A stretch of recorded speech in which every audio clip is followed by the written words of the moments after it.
जय हिंद स्टूडेंट्स। आज हम लोग 11th क्लास में 4th चैप्टर पढ़ाने जा रहे हैं आप लोगों को। और इसमें जो 4th चैप्टर है उसको हम लोग बोलते हैं 2 डायमेंशनल मोशन बोलते हैं या मोशन इन प्लेन बोलते हैं। एक्चुअली इसमें हमको प्रोजेक्टाइल मोशन पढ़ना है। क्या पढ़ना है? Projectile motion. ध्यान से देखते जाना, 2 एक्सिस में हम लोग वर्क करेंगे। इसमें 2 एक्सिस होगा। मान लो तुम एक्स और वाई लिया तो एक एक्स में वर्क करना है और एक वाई में। तो 2 डायमेंशन में कोई ऑब्जेक्ट अपना पोजीशन चेंज करेगा तो उसी को हम लोग बोलते हैं 2 डायमेंशनल मोशन बोलते हैं या मोशन इन प्लेन बोलते हैं। ओके, तो जैसे कि देखो एक्चुअली बात क्या, जो वेक्टर क्वांटिटी होगा उसका एक्स वाई कंपोनेंट में वैल्यू होगा। स्केलर के लिए कोई चेंज नहीं करता है। स्केलर के लिए एक्स वाई और जेड एक्सिस में कोई वैल्यू चेंज नहीं करेगा। जैसे टाइम स्केलर है तो एक्स के लिए भी वही होगा, वाई के लिए भी वही होगा, जेड के लिए भी वही होगा। लेकिन जो वेक्टर क्वांटिटी है वो स्केलर जो वेक्टर क्वांटिटी है, मतलब जो सदिश राशि है, वो उसका कंपोनेंट एक्स के लिए होगा, वाई के लिए होगा। मतलब उसका एक्स में वैल्यू होगा अलग, वाई में वैल्यू होगा अलग। ओके, तो ये सब बात थोड़ा ध्यान से देखना है। तो एक्स के लिए वैल्यू आएगा, वाई के लिए वैल्यू चेंज हो सकता है। ओके, तो चलो अब यहाँ हम लोग देखते हैं। लेकिन स्केलर अगर होगा तो एक्स के लिए वाई के लिए दोनों के लिए क्या होगा? सेम होगा। इस बात को हमेशा दिमाग में रखना है। ओके, तो चलो अब आगे बढ़ते हैं। अब जैसे कि मान लो एस है, हम 2 डायमेंशन के लिए पढ़ रहे हैं लेकिन इसमें कुछ बेसिक पॉइंट है। एस क्या है? मेरा डिस्प्लेसमेंट। इस चैप्टर में हम लोग एस से भी डिनोट करेंगे और आर से भी, और डेल्टा आर से भी कहीं कहीं हम लोग डिनोट करेंगे। ओके, तो ये मेरा डिस्प्लेसमेंट है। ये भी क्या बता रहा है? वेलोसिटी। ए क्या बता रहा है? तुम्हारा एक्सेलरेशन बता रहा है। जैसे कि मान लो कि तुम वेलोसिटी का वैल्यू निकाल रहे हो, गेन कर रहे हो वेलोसिटी, इसको हिंदी में बोलते हैं वेग। ओके, वेग। तो इसमें जो है तुम्हारा, मान लो वेलोसिटी का तुम फार्मूला पढ़े हो S/T, displacement upon time, displacement by time. ठीक है, इसको इस तरह से भी तुम लिख सकते हो। वेक्टर में अगर लिखोगे तो V पर एरो दे दो, S पर एरो दे दो, T पर नहीं, क्योंकि T स्केलर क्वांटिटी है। ओके, अब अगर हम चाहें तो इसको वेक्टर में भी इसको इस तरह से लिख सकते हैं, V equal to delta S by क्या? Delta T। कैलकुलस में अगर लिखना होगा तो DS बाय क्या लिख देंगे? DT। तो हम लोग S की जगह R भी बहुत जगह यूज करेंगे। ओके, अब इसके बाद बारी आता है किसका सर? एक्सेलरेशन का। किसका हुआ? एक्सेलरेशन का, जिसको हिंदी में हम लोग क्या बोलते हैं? त्वरण। क्या बोलते हैं? त्वरण। इसको प्रॉपरली लिखते जाना, त्वरण। त्वरण ए इक्वल टू होता है तुम्हारा V बाय क्या सर? T। ए पर एरो दे दो, ये हो जाएगा V पर एरो और ये T पर ना, क्योंकि T स्केलर है। चलो अब यहाँ पर अगर इस तरह से लिखना है तो V ए इक्वल टू हो जाएगा तुम्हारा delta V by delta T। A equal to तुम लिख सकते हो DV बाय क्या सर जी? DT। ओके, ये हो गया। मान लो तुम फोर्स का वैल्यू निकाल रहे हो। किसका? फोर्स का। फोर्स को हिंदी में क्या बोलते हैं? बल। ओके, तो फोर्स का जो वैल्यू आएगा, इसका फॉर्मूला तुम लोग सब बच्चा पढ़े हो। F इक्वल टू क्या होता है? ma। इसी को अगर वेक्टर में लिखोगे तो F equal to m into A पर क्या दे देंगे? वेक्टर दे देंगे। ठीक है, थोड़ा सा इस फॉर्मूला का ज़रूरत पड़ेगा इस चैप्टर में, इसलिए ये सब बता रहे हैं। जैसे मान लो संवेग, मोमेंटम, क्या सब हुआ? मोमेंटम। इसको हिंदी में क्या बोलते हैं? संवेग। इसका फॉर्मूला होता है P equal to mass into velocity. तो इसको इस तरह से भी लिख सकते हैं, मास इंटू वेलोसिटी। चलो इसे लिखो, इसके बाद देखते हैं आगे।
अब हम लोग दो विमीय गति का डिफिनेशन देख रहे हैं।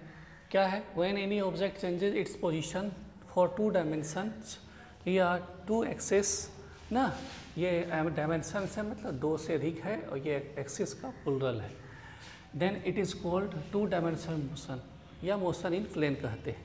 जब कोई वस्तु 2 अक्ष के लिए या 2 विमा के लिए अपनी स्थिति परिवर्तित करता है तो उसे हम क्या बोलते हैं? 2 विमीय गति या समतल में गति कहते हैं। इसमें एक्चुअली हमको देखना है, अभी सबसे पहले देखना है कि डिस्प्लेसमेंट कितना हो रहा है 2 डायमेंशन में ना। तो अगर हम बात करते हैं डिस्प्लेसमेंट का, कितने एक्सिस के लिए सर? डिस्प्लेसमेंट ना किसके लिए? For 2 dimension. कितना डायमेंशन? 2 डायमेंशन, ठीक है। हिंदी में अगर बात करें 2 विमा के लिए क्या सर? विस्थापन ना, 2 एक्सिस के लिए ना, 2 विमा के लिए, 2 डायमेंशन के लिए। मान लो तुम्हारा ये तुम्हारा कौन एक्सिस है? एक्स है, ये तुम्हारा वाई है, ठीक है। कोई मान लो पार्टिकल यहाँ पर था, चला गया मोशन करते हुए यहाँ पर, तो ये हो गया तुम्हारा फर्स्ट पोजीशन और दिस इज सेकेंड पोजीशन। ये हम लोग डिस्प्लेसमेंट ऑफ वेक्टर में भी पढ़े हैं, जो वेक्टर चैप्टर था हम लोगों का, उसमें भी। ये मेरा R2, ये हो जाएगा मेरा डिस्प्लेसमेंट। ये क्या हो जाएगा मेरा? डिस्प्लेसमेंट। मान लो पार्टिकल यहाँ पर है, ये हो गया क्या? R को हम लोग यहाँ डेल्टा R से भी डिनोट करते हैं, ठीक है। तो ये मेरा एक्चुअली जो हम लोग अभी S देखे थे, तो S के बदले हम यहाँ क्या यूज़ कर रहे हैं? R यूज कर रहे हैं, ठीक है। तो ये तुम्हारा हो गया। अगर बात करते हो X के लिए, तो ये तुम्हारा हो जाएगा X एक्सिस के लिए डिस्प्लेसमेंट हो जाएगा ना, ये मेरा पोजीशन हो जाएगा, ये x1, ये तुम्हारा कितना हो जाएगा बोलो? ये कितना हो जाएगा? y1। कितना हो जाएगा? y1। यहाँ से यहाँ तक हो जाएगा मेरा, तुम्हारा हो जाएगा y2, और ये तुम्हारा हो जाएगा कितना? x2। एक्चुअली जो x2 है यहाँ से लेकर के यहाँ तक है, ओके। कहाँ से कहाँ तक? यहाँ से लेके यहाँ तक। दिस इज x2 और दिस इज y2। सभी बच्चे जानते हैं कि R1 इक्वल टू होगा x1 plus y1, vector add करने के लिए R2 equal to x2 plus y2। और यहाँ तुम्हारा R जो है ना, ये R का जो वैल्यू है, ये R वो कितने के बराबर होगा? R2 माइनस कितना होगा? R1। कितना होगा? R2 माइनस कितना होगा? R1। ये बात सभी बच्चे जान रहे हैं कैसे होता है। ये हम लोग डिस्प्लेसमेंट ऑफ वेक्टर में पढ़ चुके हैं, ओके। ये डिस्प्लेसमेंट ऑफ वेक्टर में। चलो R इक्वल टू कितना होगा? R2 माइनस क्या होगा? R1 होगा ना। बहुत जगह R के बदले हम लोग क्या लिखते हैं? डेल्टा R भी लिखते हैं। तो यहाँ जो मेरा R है, इसी को हम लोग डेल्टा R लिखते हैं। This is the displacement of क्या? वेक्टर, जिसको हम लोग बोलते हैं ना, या हम इसको डिस्प्लेसमेंट ऑफ वेक्टर भी बोल सकते हैं। और एक्चुअली यहाँ पर ये एक्चुअली है ही डिस्प्लेसमेंट ऑफ वेक्टर, लेकिन यहाँ पर हम लोग जो इसको एक्सप्रेस कर रहे हैं डिस्प्लेसमेंट से ना। क्या सर? डिस्प्लेसमेंट। कितने डायमेंशन में? 2 डायमेंशन में, ओके। चलो, तो R1 इक्वल टू मेरा जो होगा वो होगा x1 प्लस कितना होगा? y1। R1 इक्वल टू क्या होगा? x1 प्लस y1 होगा। R2 इक्वल टू होगा x2 प्लस क्या होगा? y2 होगा। x2 प्लस कितना होगा? y2। देखो ये R1 है, इसका फाइनल और इसका इनिशियल, तो इसका रिजल्ट ये हो जाएगा। और x2 का फाइनल और y2 का इनिशियल ना, इनिशियल ऐड है, तो ये रिजल्ट हो जाएगा। तो R2 इक्वल टू हो जाएगा x2 प्लस क्या हो जाएगा? y2। ये दोनों वैल्यू को यहाँ पुट करेंगे ना, तो तुम यहाँ रख सकते हो ना। तो डेल्टा R भी लिख सकते हो, तो डेल्टा R इक्वल टू तुम लिख सकते हो R2 माइनस क्या लिख सकते हो? R1। इसी को क्वेश्चन फर्स्ट मान लो, ठीक है। तो यहाँ लिखो, putting the value of R1 and R2 in equation first comma we get. Okay, रखते हैं, पुट करो तो डेल्टा आर इजकल टू हो जाएगा तुम्हारा x2 plus y2 minus x1 plus कितना होगा y1। ओके, इसके बाद अगर आगे हम लोग बढ़ते हैं तो ये मेरा x2 में x1 माइनस हो जाएगा ना, ये हो जाएगा y2 में क्या हो जाएगा y1 माइनस हो जाएगा। ओके, तो इसको हम लिख सकते हैं delta x delta R equal to, तब हम लिख सकते हैं डेल्टा x प्लस क्या हो जाएगा मेरा डेल्टा y ना।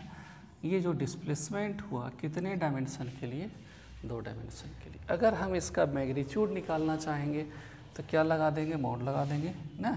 अगर हम मैग्नीट्यूड गेन करेंगे तो इसमें क्या कर देंगे मॉड, तो डेल्टा आर में मॉड जैसे यूज़ करोगे तो ये हो जाएगा रूट डेल्टा ना।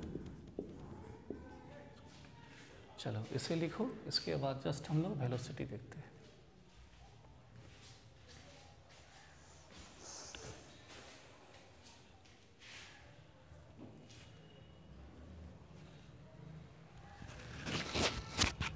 तो यहाँ पर अगर हम लोग वेलोसिटी देखते हैं 2 डायमेंशन, मान लो कि ये x और y एक्सिस है, इसमें कोई पार्टिकल चल रहा है तो इसका वेलोसिटी कितना है v, तो x के लिए कितना है vx, y के लिए कितना है vy, और वो x एक्सिस का साथ मान लो इस पॉइंट पर, मान लो ये पॉइंट P है, यहाँ पे एंगल कितना बना करके है वो बीटा। तो इसी फिगर को हम यहाँ पे ब्रेक करके मतलब अलग करके हम दिखा रहे हैं। तो ये मेरा v है ना, ये मेरा vx और ये मेरा vy। तो इसके पैरेलल अगर हम एक और लाइन इसी के पैरेलल अगर हम ड्रॉ करते हैं तो ये vy, तो ये भी क्या होगा मेरा vy होगा ना। तो ये यहाँ से यहाँ तक अगर वैल्यू का बात करोगे तो सिर्फ ओनली क्या होगा vx, यहाँ से यहाँ तक वैल्यू का बात करोगे सिर्फ यहाँ पे क्या होगा तुम्हारा vy होगा, और ये वैल्यू का बात करोगे सिर्फ क्या होगा तुम्हारा v होगा। ओके, तो अगर हम लोग देखते हैं 2 डायमेंशन में, तो हम लोग अभी जस्ट वैल्यू v का फॉर्मूला हम लोग को सर बताए, क्या बताए आपको सर कि v का फॉर्मूला होता है तुम्हारा v का फॉर्मूला होता है डेल्टा आर बाय क्या डेल्टा टी। तो वहाँ delta S by delta T लिखे थे, क्या लिखे थे तुम्हारा delta S by delta T लिखे थे। तो यहाँ क्या हो जाएगा तुम्हारा डेल्टा एस के बदले क्या लिखेंगे हम लोग delta R bye delta T. और सभी बच्चे जानते हो अभी जस्ट हम लोग लिखे डेल्टा आर इजकल टू क्या लिखे हैं डेल्टा एक्स प्लस क्या लिखे हैं डेल्टा क्या लिखे हैं वाई लिखे हैं। तो जब यहाँ पर इसे पुट करोगे तो तुम्हारा हो जाएगा डेल्टा एक्स प्लस क्या होगा डेल्टा वाई बाय क्या लिख सकते हैं डेल्टा टी लिख सकते हैं, क्या लिख सकते हैं डेल्टा टी लिख सकते हैं।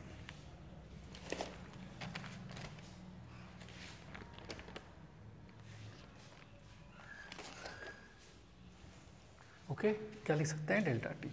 तो अगर हम x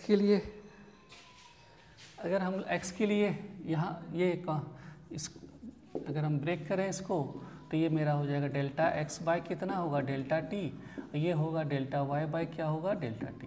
तो हम लोग जानते हैं कि displacement by time equal to velocity. तो ये डिस्प्लेसमेंट कौन एक्सिस में है एक्स में, बाय टाइम क्या हो जाएगा एक्स एक्सिस का वेलोसिटी, डिस्प्लेसमेंट वाई एक्सिस में और टाइम से डिवाइड करेंगे तो वेलोसिटी किसका हो जाएगा वाई एक्सिस का। तो ये वेलोसिटी हो जाएगा एक्स एक्सिस का और ये किसका हो जाएगा वाई एक्सिस का। तो हम लोग यहाँ लिख सकते हैं इसको इस तरह से delta X by delta T, ये मेरा जो वेलोसिटी होगा कौन एक्सिस में एक्स, क्योंकि ये डिस्प्लेसमेंट कौन एक्सिस में है एक्स में, टाइम तो दोनों एक्सिस के लिए एक ही होगा।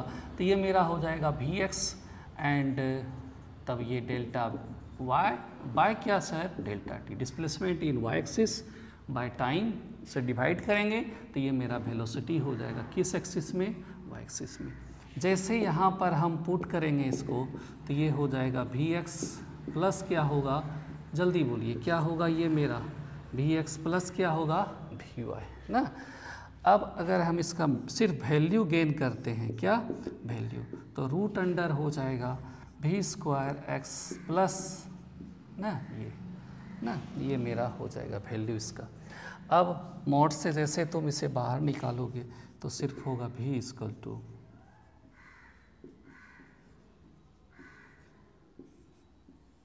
ना, ये तुम्हारा वैल्यू हो गया कितने डायमेंशन में, 2 डायमेंशन ना। अब अगर हम बात करते हैं डायरेक्शन का, क्या सर जी, डायरेक्शन का, किसका, डायरेक्शन। तो डायरेक्शन के लिए हम लोग लेते हैं टेन, तो टेन बीटा इक्वल टू क्या हो जाएगा, V Y by V X, तो बीटा इक्वल टू हो जाएगा tan inverse V Y by V X. चलो लिखो इसे।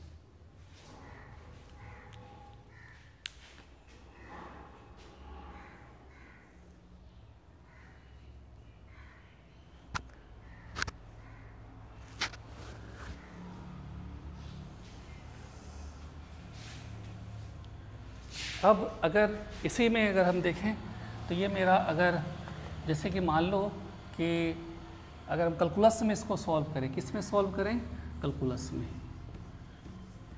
तो क्योंकि ज़्यादातर तो कैलकुलस ही यूज होगा इस चैप्टर में, या बहुत चैप्टर में हम लोग ज़्यादातर कैलकुलस यूज करेंगे।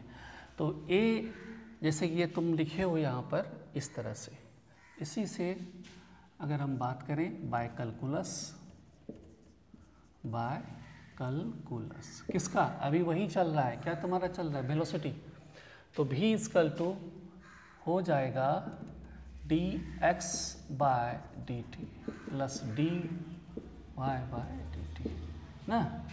तो ये जैसे हम लोग यहाँ लिखे हैं delta X by delta T equal to V X, तो उसी तरह हो जाएगा डिफरेंशिएशन जो हम लोग डिस्प्लेसमेंट का कर रहे हैं, किस एक्सिस का, एक्स एक्सिस का, टाइम के रिस्पेक्ट में ना। तो डी टी, तो ये क्या हो जाएगा V X and D Y by क्या सर जी, डी टी, तो ये क्या हो जाएगा तुम्हारा वी वाई।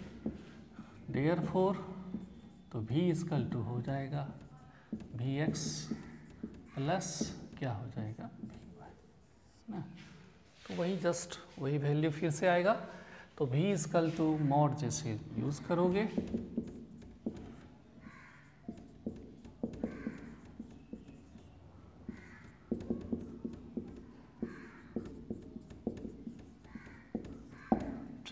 इसे लिखो।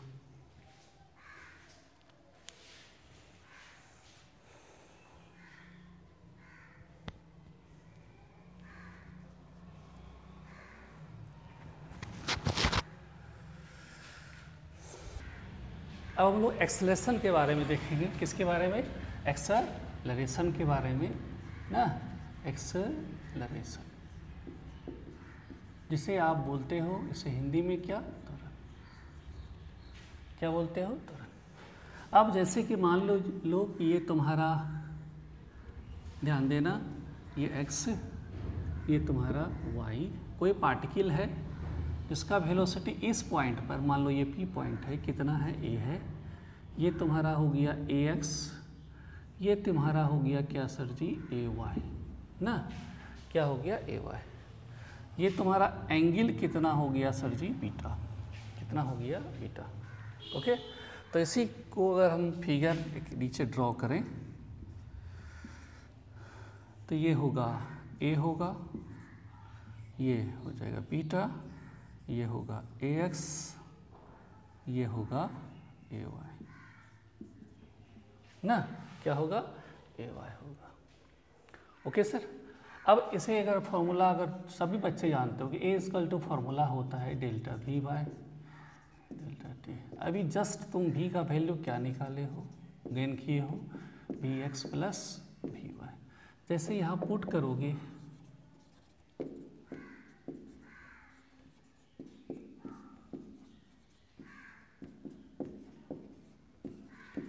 ना, ये हो जाएगा। जैसे इसे ब्रेक करोगे, तोड़ोगे इसको,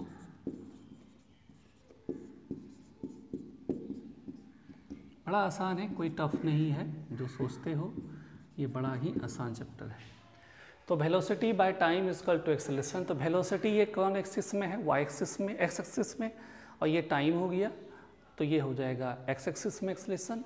ये वेलोसिटी किस एक्सिस में चेंज हो रहा है, वाई एक्सिस में, ये टाइम तो दोनों एक्सिस के लिए एक ही होगा क्योंकि स्केलर क्वांटिटी है, तो ये हो जाएगा तुम्हारा कौन एक्सिस में एक्सेलरेशन, वाई एक्सिस में। ओके, तो यहाँ लिखो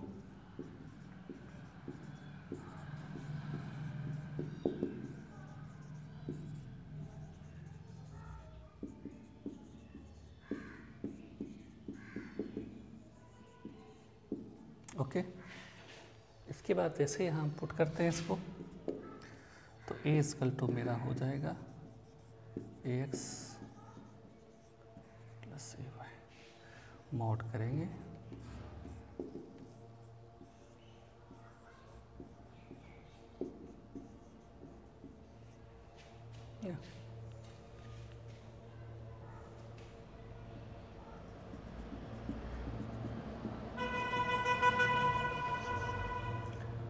ए इक्वल टू हो जाएगा A square X plus X square plus ना, ये हो जाएगा। अब इसके बाद अगर डायरेक्शन का, ये मेरा मैग्नीट्यूड हो गया, क्या हो गया, ये मेरा हो गया मैग्नीट्यूड, किसका मैग्नीट्यूड सर, वेलोसिटी का ना, एक्सेलरेशन का, सॉरी एक्सेलरेशन का।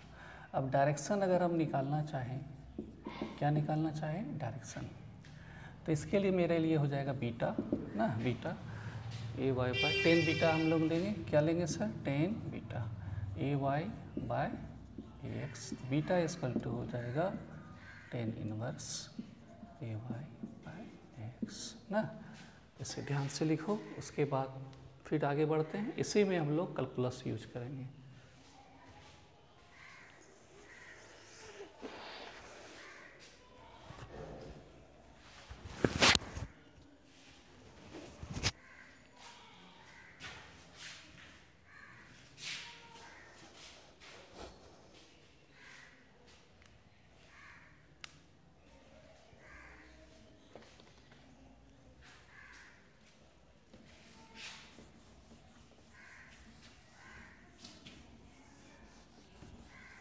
तो अगर हम मैग्नीट्यूड दो डिफ्रेंसिएशन यूज करें, किसका यूज करें, कैलकुलस बाय कैलकुलस ना, कैलकुलस से तो बस क्या होगा, जैसे यहाँ तुम लिखे हो ए इक्वल टू ना, तो ये हो जाएगा तुम्हारा डेल्टा, या सीधा करो ऐसे फिर से डी वी बाय क्या होगा डी टी ना, डेल्टा की जगह डी यूज करेंगे। भी इक्वल टू तुम यूज़ क्या किए हो, अभी गेन की वैल्यू निकाले ही हो ना, जैसे यहाँ पुट करोगे तो ए इक्वल टू हो जाएगा डी बाय डी टी, ये हो जाएगा वी एक्स प्लस क्या होगा वी वाई ना, अलग अलग इसे ब्रेक कर दो, डिफ्रेंसिएशन एक्स एक्सिस के लिए अलग हो जाएगा और वाई एक्सिस के लिए में जो वेलोसिटी है उसके लिए अलग हो जाएगा ना। तो ये the rate of change of velocity with respect to time is called acceleration, the rate of change of velocity in x axis ना with respect to time is called is, क्या होगा मेरे ये जो वैल्यू होगा ना, तो ये जो मेरा वैल्यू है D V X by D T, ये मेरा एक्स एक्सिस का एक्सेलरेशन होगा, ये मेरा किस एक्सिस का एक्सेलरेशन होगा, वाई का। ये जो वेलोसिटी चेंज कर रहा है किस एक्सिस में चेंज कर रहा है, मेरा एक्स एक्सिस में ना, तो टाइम से डिवाइड करेंगे तो वो मेरा हो जाएगा एक्स एक्सिस में एक्सेलरेशन, ये वेलोसिटी चेंज कर रहा है वाई एक्सिस में, और टाइम से जब डिवाइड करेंगे या डिफ्रेंशिएट करेंगे तो वो मेरा हो जाएगा वाई एक्सिस का एक्सेलरेशन मेरा ना। तो बहुत सिंपल है, कोई ज़्यादा टफ नहीं है। D V by D T equal to क्या होगा ए एक्स ना, और ये जब यहाँ तुम लिखोगे तो डी वी वाई बाय क्या तुम्हारा डी टी इसकल टू तुम्हारा एक्सेलरेशन होगा कौन एक्सिस में, वाई एक्सिस में। जब यहाँ पुट करोगे तो ये तुम्हारा वैल्यू होगा ए एक्स प्लस क्या होगा ए वाई, मॉड यूज़ करोगे तो रूट अंडर ना, ये हो जाएगा। तो और अगर आगे बढ़ते हो तो ना, ये हो जाएगा। चलो इसे लिखो, जस्ट इससे आगे बढ़ते हैं।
अब बच्चों, अब हम लोग फोर्स के बारे में इसमें बात करेंगे। किसके बारे में? फोर्स के बारे में। ठीक है, फोर्स। तो ये मेरा एक एक्स एक्सिस है ना, ये वाई, और इस एक्स वाई के प्लेन में कोई पार्टिकल फोर्स एफ, उस पर फोर्स एफ अप्लाई हो रहा है, तो ये मेरा हो जाएगा एफ एक्स और ये हो जाएगा एफ वाई ना। ये मान लीजिए एंगल कितना बना करके चल रहा है, बीटा से। ओके, इसी फिगर को अगर हम यहाँ पे बनाएं ना, तो ये हो जाएगा मेरा एफ ना, ये मेरा हो जाएगा एफ वाई, ये हो जाएगा मेरा एफ एक्स। तो इसी के पैरेलल ये हो जाएगा एफ वाई ना। ये मेरा एंगल कितना हो गया, जल्दी बोलो कितना हो गया, बीटा। तो f का जो वैल्यू है वो है m इंटू ए ना। a इजकल टू है मेरा ए एक्स प्लस क्या है, ए वाई है। ओके, यहाँ पुट करो तो f इजकल टू हो जाएगा m A X plus A Y.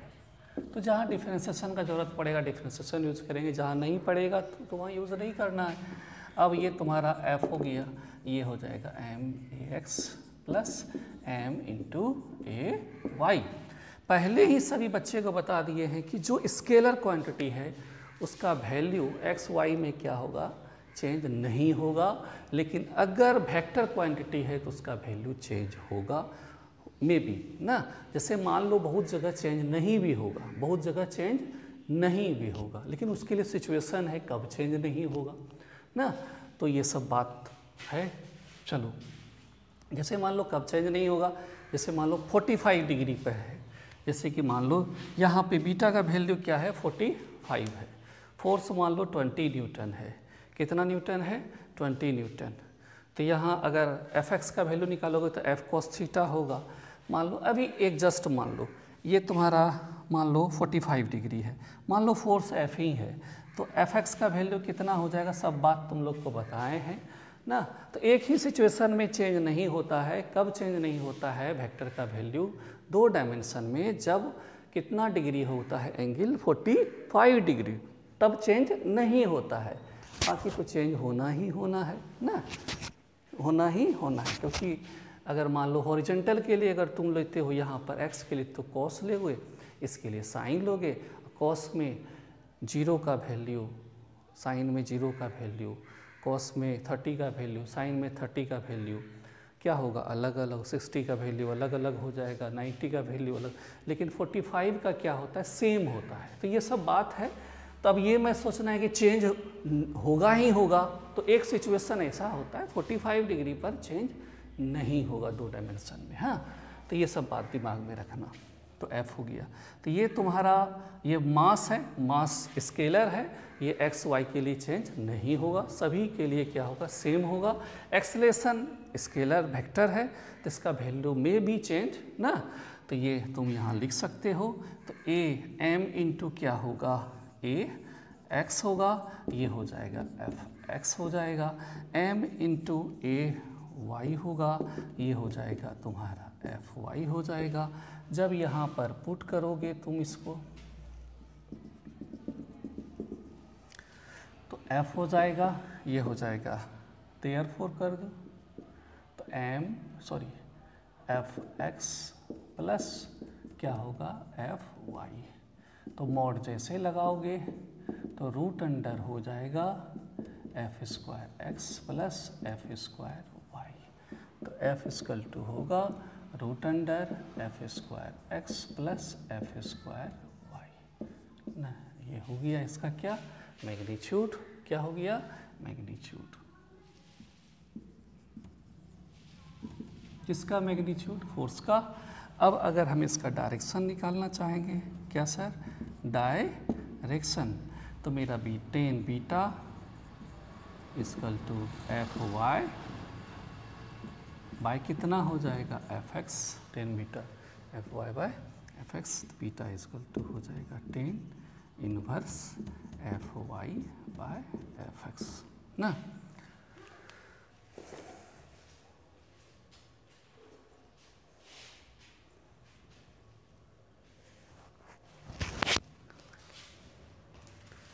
तो आज इतना सा ही रहने देते हैं बच्चे, कल हम लोग इससे आगे बढ़ेंगे। और बड़ा इंटरेस्टिंग टॉपिक है, थोड़ा आज इनिशियल था, शुरुआत था, तो थोड़ा बहुत देखेंगे। इसी पर सारा वर्क कल होगा, जब तक ये चैप्टर चलेगा। एक्स के लिए अलग होगा, वाई के लिए अलग होगा, सारा सिचुएशन बता दिए हैं। प्रॉपरली ध्यान से जो सुन के लिखेगा वो अच्छा समझेगा, और जो बाकी जो देखता है कि डिजिटल बोर्ड है कि नहीं है, बहुत सारा बात है, तो वो आप पर डिपेंड करता है। पढ़ने वाला स्टूडेंट को कंटेंट चाहिए, अच्छा क्वालिटी चाहिए, जो मटेरियल है फिजिक्स का जो आपका सिलेबस में है, जो अभी चैप्टर में है वो चाहिए, ढंग का चाहिए, और न तो पढ़ने वाला स्टूडेंट को चाहिए। और जो पढ़ने वाला नहीं है तो उसको ये सब चीज़ चाहिए ही नहीं चाहिए ना। तो ध्यान से, ओके, कल मिलते हैं।